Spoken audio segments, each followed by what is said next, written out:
Hola, buenos días. El día de hoy vamos a revisar el tema de desgarros subescapulares y pinzamiento subcoracoideo.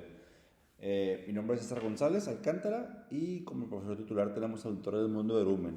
Y todo esto es como parte del programa de cirugía articular de la Universidad Autónoma de Chihuahua. Bueno, vamos a ver cómo el tendón subescapular y sus estructuras cercanas van a ser muy frecuentemente lesionadas o afectadas durante la enfermedad del manguito rotador. Y vamos a ver cómo son lesiones que pasan muy frecuentemente desapercibidas. Y por eso el cirujano está obligado a buscarlas muy intencionadamente cuando tenemos sospechas, sobre todo durante la artroscopía. Y aquí lo bueno de todo esto es que lo esperado es que les vaya súper bien. Cuando tenemos una reparación del subescapular con las técnicas modernas de artroscopía, generalmente les va muy bien a los pacientes. Bueno, vamos a recordar un poquito la anatomía. Como sabemos, la huella de inserción del subescapular va a ser la huella más grande de todos los del manguito rotador. Tiene una forma trapezoidal que va a ser más ancha en la parte superior y va a ser un poco más fina en la parte inferior. La longitud superior va a ser de 25 milímetros, un ancho de 17 milímetros superior y 3 milímetros inferior. Y va a tener una inserción miotendinosa aproximadamente de 40 milímetros. Vamos a ver cómo el 60% del tendón se va a insertar en el tercio superior, que va a ser la zona más fuerte y de mayor transmisión de carga, ¿sí? Y la inserción superior va a tener dos capas, una profunda, que va a ser una tuberosidad menor, y una superficial. Esta va a cruzar el surco bicipital y va a rodear el tendón de la cabeza larga del bíceps y se va a unir a la tuberosidad mayor, ¿sí? Entonces, de tal forma, vamos a ver cómo están muy de la mano el subescapular y mi tendón de la cabeza larga del bíceps. Vamos a ver cómo el mismo tendón como tal, subescapular, cuando se junta con fibras del supraespinoso, con el fibras del ligamento glenohumeral superior, medio y superior y ligamento coracohumeral, van a formar como tal mi polea del bíceps, que va a ser vaya, súper importante para la función normal del bíceps. Ok, entonces vamos a ver, prevalencia y patología. Entonces, como quedamos, mi mayor forma de diagnóstico va a ser realmente durante la artroscopía en un inicio, ¿no? Entonces, ya cuando yo puedo ver la lesión, pues puedo localizarla para ver cómo está si es fuera parcial o fuera total, si fuera degenerativa o fuera traumática, ¿sí? La clasificación más utilizada y más extendida pues, es la de la FOS, donde tenemos una clasificación del 1 al 5 y va en ascenso, ¿no? La uno más sencilla, la 5 mucho más compleja, ¿sí? De tal forma que la tipo uno es que sea el tercio superior parcial, el tercio superior completo es la número 2 y en esas dos puede ser simplemente nada más una sutura simple en un loop simple, la reparación. Y hablando de la tipo 3 es cuando tenemos ya dos tercios aproximadamente de lesión, y ya la 4 y la 5 es cuando tenemos una lesión completa, pero la 4 hablando todavía sin infiltración grasa y la 5 ya con infiltración grasa. Y por ejemplo en la 3 y en la 4 todavía podemos usar doble fila, muchas anclas, y ya en la 4, en la 5 ya optaron por mejor usar procedimientos de salvataje. Una fuente importante de daño o cómo se lastima mi tendón es cuando tenemos estenosis subcoracoidea. Entonces, como su nombre lo dice, como sabemos, pasa mi tendón del subescapular por abajo de la coracoides, y cuando hay situaciones donde hay un espacio muy reducido, se produce este efecto llamado como efecto rodillo exprimidor, donde cada vez que se contrae mi músculo, la coracoides ahora sí que lo lastima y pues puede hacer los desgarros conocidos como degenerativos. Entonces, se me hizo muy interesante este número, donde me dicen que hay una prevalencia aproximadamente hasta del 27, hasta 69% de cuando yo tengo una lesión en el manguito rotador, que también está lastimado el subescapular. Entonces, si se fijan, pues es un número pues, nada despreciable. Este, vamos a ver que es frecuente que en rupturas masivas, cuando tengo más de 2 tendones lastimados, también esté involucrado mi músculo escapular. Vamos a ver cuando se lesiona aisladamente mi músculo escapular, suele ser por trauma, no tanto por algo degenerativo. ¿Sí? Y esas rupturas aisladas generalmente son de espesor completo y afectan por lo menos el tercio superior de su inserción. ¿Cómo se va a lastimar? Cuando tengo un mecanismo de abducción forzada con rotación externa, cuando el paciente cae con el brazo extendido, cuando hay una tracción severa o cuando hay un golpe directo o cuando se levanta peso, también puede ser cuando se lastima aisladamente el subescapular. Y se me hizo bien interesante esto, como les comentaba, está muy de la mano una lesión de la cabeza larga del bíceps con mi subescapular. Entonces, cuando yo tengo lesión en bíceps, aproximadamente en el 63% hasta el 100% de los casos está lastimado su músculo escapular. Y aquí vamos a ver un dato indirecto, donde tengo una resonancia, en donde yo veo mi polea del bíceps, la veo vacía y veo mi bíceps que está medializado. Eso que es un signo, pues básicamente como de que el subescapular está lastimado, ¿no? Como quedamos, es parte de como de la polea, entonces cuando no es su trabajo, pues el bíceps suele luxarse y por ende pues hay que buscar intencionadamente la lesión del subescapular, pues aquí la veo bien retraída acá atrás y pues ya, sería, vaya, tenemos que repararla, ¿no? Entonces, vamos a ver lo que puedo comentar. Siempre va a estar en la mano la luxación con la ruptura del escapular y va a ser mayor cuando la luxación está cuando la lesión es completa y compromete más del tercio de la inserción. Bueno, ¿cómo vamos a revisarlo? Como siempre, empezamos primero con la exploración física.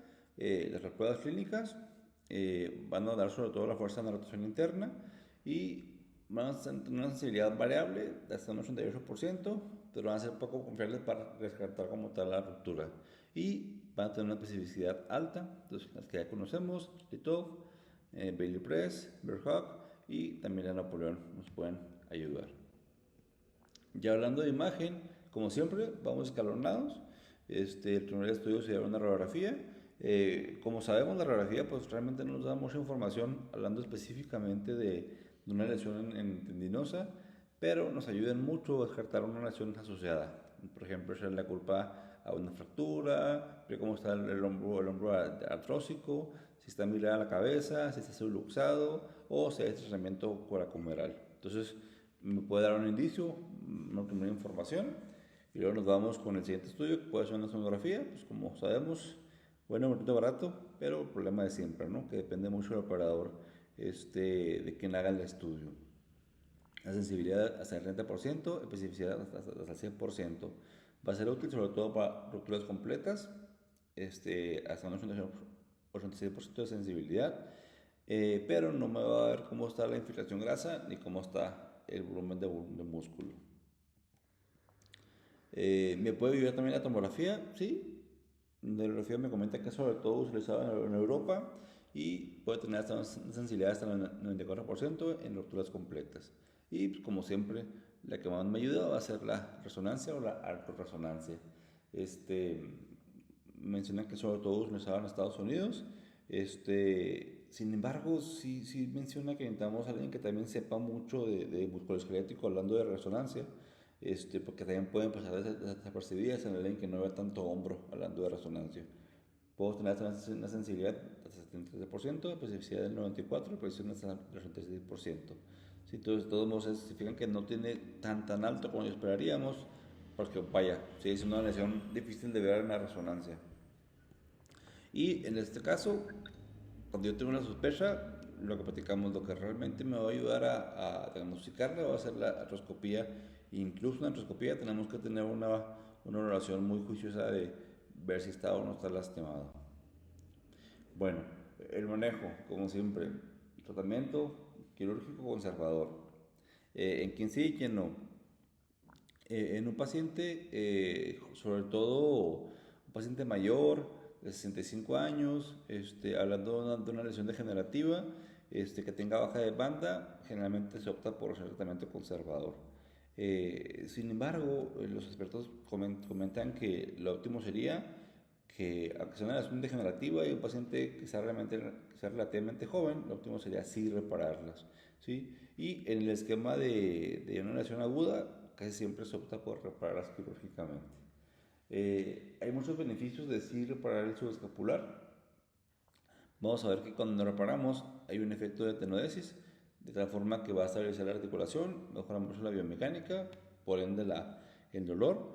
Y cuando tengo rupturas anterosuperiores retraídas, al momento de yo, digamos, poner el subescapular en su lugar, también me ayuda mucho a reparar los demás tendones. De tal forma que, como quedamos, es muy frecuente que me vaya de la mano con, por ejemplo, con el supraespinoso, me va a ayudar mucho a poder repararlo también. Y algo que me hace muy interesante es que, aunque yo tenga ya infiltración grasa significativa en mi hombro, el hecho de repararlo sí le ayuda al paciente. Entonces, lo que más está estudiado y lo que está bien discreto que les da muy bien, pues es la reparación artroscópica. Puede ser tanto en silla de playa como en decúbito lateral. Depende mucho del cirujano. Y cuando yo tengo varios tendones por reparar, lo aconsejable es que primero se repare el subescapular, ya que después se va a reducir el espacio subcalacoideo y pues ya no me va a dejar ver la lesión y poder repararla. ¿Sí? Voy a trabajar por el portal anterolateral y por el anterior. Voy a ver en un inicio por el posterior por el lateral con mi lente normal de 30 grados y después aconsejan mucho de que sea mi visión con el de 70 grados porque me va a dejar ver mucho mejor la huella y detectar rupturas ocultas. Entonces aquí vemos con un lente de 70 grados, un hombro normal, donde veo mi bíceps y veo la inserción de mi subescapular. Y aquí veo un hombro con una lesión del subescapular, donde tengo mi bíceps, y aquí tengo como tal la lesión que tengo que reparar. Eh, Hay maniobras que me pueden ayudar a mejorar, que se vea mejor mi lesión, como pudiera ser hacer una flexión hacia anterior y una rotación interna de mi brazo, ¿sí? Y hay una maniobra que se llama lever push, y que sobre todo se ha visto cuando tengo pacientes en decúbito lateral, donde estabilizo mi codo, roto ligeramente el brazo hacia interno y aplico una fuerza posterior del hombro proximal. ¿Sí? De tal forma que me aumenta el espacio de trabajo y optimiza mi visión con el lente de 70 grados. Como quedamos, está sobre todo escrito en decúbito lateral, pero también se ha hecho en silla de playa, también ayuda mucho a ver las estructuras como acabamos de comentar. Como quedamos, otro punto de que se lastime muy fácil o un punto de la degeneración del miembro escapular es cuando tengo un pinzamiento subcoracoideo. Entonces hay que evaluar precisamente ese espacio. Entonces vamos a ver cómo hay una correlación significativa entre el espacio coracomeral reducido y la patología de medio subescapular. Entonces, ya cuando entré, hago una rotación interna externa del hombro y a ver si puedo ver la punta de la coracoides y ver si está o no interviniendo con mi tendón. Entonces, una forma de entrar como tal es cuando yo entro con mi endoscopio en el intervalo desde el intervalo rotador hacia medial. Aquí, como veo en la imagen, me meto aquí en ese espacio y ya veo mi punta de la coracoides y como quedamos, veo cómo corre mi tendón y veo si está o no lastimando la coracoides, ¿sí? La medición crítica para ver si hacemos algo o no hacemos algo con la coracoides serían de 6 milímetros. Si está menor de 6 milímetros, pues sí, sería la indicación de hacer una coracoplastía. Y esta, como la hago, voy a liberar o limpiar el espacio subacoideo con el recotorio y shaver. Y ya cuando lo tengo limpio, ya puedo hacer una realización con fresa de la punta posterolateral de la coracoides. ¿Sí? mencionaba no nunca irte más de 10 milímetros. Y el objetivo pues es, vaya, eso, ampliar de 7 a 10 milímetros, nunca pasarnos más para no hacer una fractura atrogénica de la coracoides, ¿sí? Y aquí es importante, pues como sabemos hay cosas importantes, medidas de la coracoides, pero yo tengo un parámetro de seguridad de 28 milímetros. Entonces, mientras yo no pase esos 28 milímetros de la punta de la coracoides hacia medial, yo no me meto con ninguna estructura neurovascular y por ende no tengo ningún problema. Ok. Entonces, como quedamos, iban muy de la mano mi patología del subescapular con mi bíceps. Entonces, cuando está lastimado el subescapular, pues también va a estar lastimado el bíceps. Y también cuando yo estabilizo cuando le estabilizo mi subescapular superior, también el bíceps también se ve beneficiado. Entonces, de tal forma, cuando yo hago una tenotomía, bueno, ¿cómo tratar mi bíceps? Puedo tratarlo con tenodesis o tenotomía, como quedamos, depende mucho de cada paciente, pero generalmente está indicado y les va súper bien, ¿sí? Aquí en tenotomía, aquí en tenodesis, pues no es el tema en cuestión, pero sabemos que depende mucho de la actividad del paciente, la edad y todo esto, ¿no?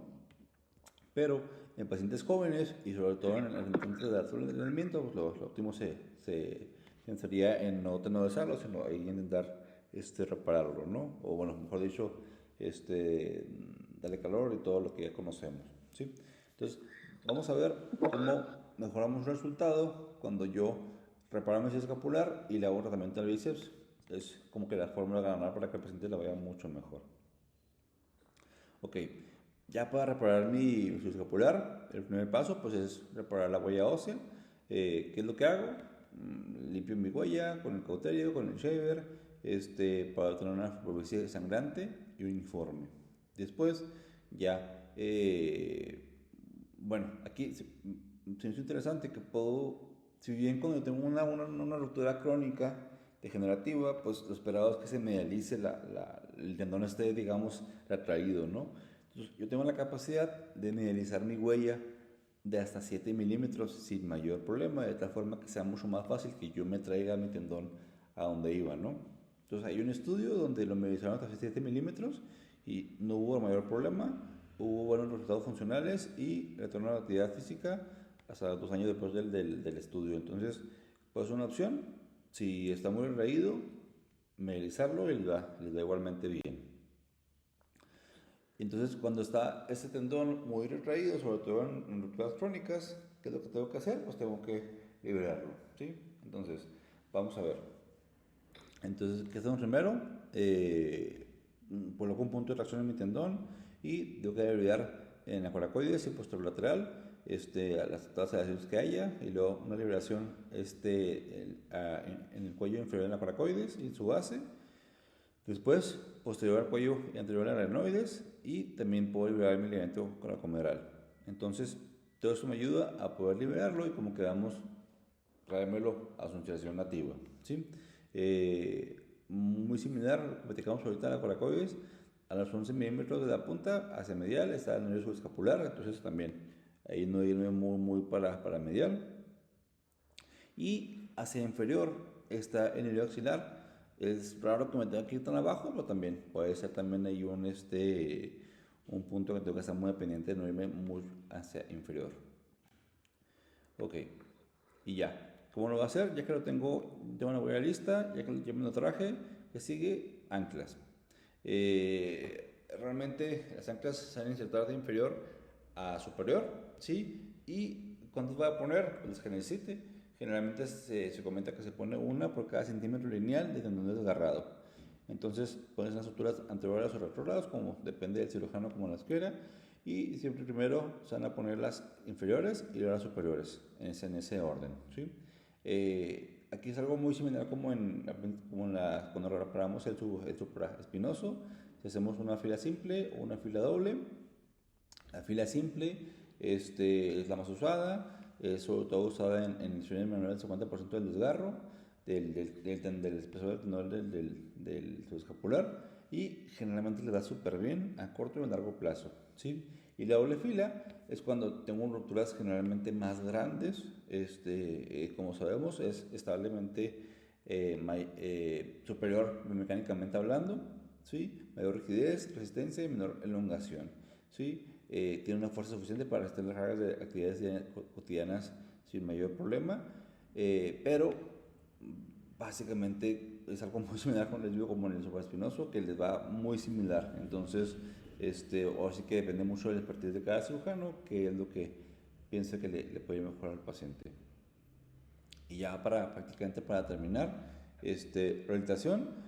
Primero, acabamos la cirugía, inmovilizar el cabestrillo, lo preferentemente con una medida de abducción pequeña. Y en el inicio puedo mover mi codo desde el principio y voy a hacer una rotación externa pasiva a 0 grados nada más, con el brazo al costado, ¿sí? Y yo voy a quitarme el cabestrillo a las 6 semanas y ya inicio con ejercicios activos de movilidad y inicio fortalecimiento aproximadamente hasta las 12 semanas. Ya activamente, y lo esperado es que yo ya puedo regresar a mis actividades completas hasta los 6 meses postoperatorios, que claro, depende de qué tanto se haya hecho una cirugía, ¿verdad? Y con les que daba, realmente les va súper bien. Va a tener bajas tasas de complicaciones, tanto en reparación abierta como artroscópica. Se han hecho estudios en 2015, vieron cómo estaban cicatrizando, artroscópica hasta un 90%, abierto hasta un 95%, ¿sí? Y va a ser muy equiparable los resultados clínicos y complicaciones en abierto contra cerrado. Y como les comentaba, fila simple, fila doble, les va muy similar. Entonces, depende de cada cirujano. Y ya para terminar, para recordar, ese artículo me fue muy interesante y pues, ya saqué mucho del artículo para la plática. El título pues lo dice todo. Lesiones escapular, escondidas y olvidadas nunca más. Entonces, es el primer punto que nos dicen que tenemos que recordar, que fácilmente pasan desapercibidas, pero tenemos que ir a buscarlas intencionalmente durante la artroscopía, ¿sí? Entonces, como quedamos, que pueden ser lo usual que sean parciales o no retraídas y por ende pues difíciles de ver, entonces tengo que verlas bien con el artroscopio de 70 grados, ¿sí? Y vamos a ver qué dado su importancia y estructural y funcional, todo desgarro, cuando el evento es significativo, lo óptimo sería pues ir repararlo. Y como punto final es lo que acabamos de comentar, ¿no? Que generalmente con de las técnicas modernas de artroscopía generalmente les da súper bien antes de cicatrización y por ende buenos resultados clínicos. Y sería todo por el día de hoy.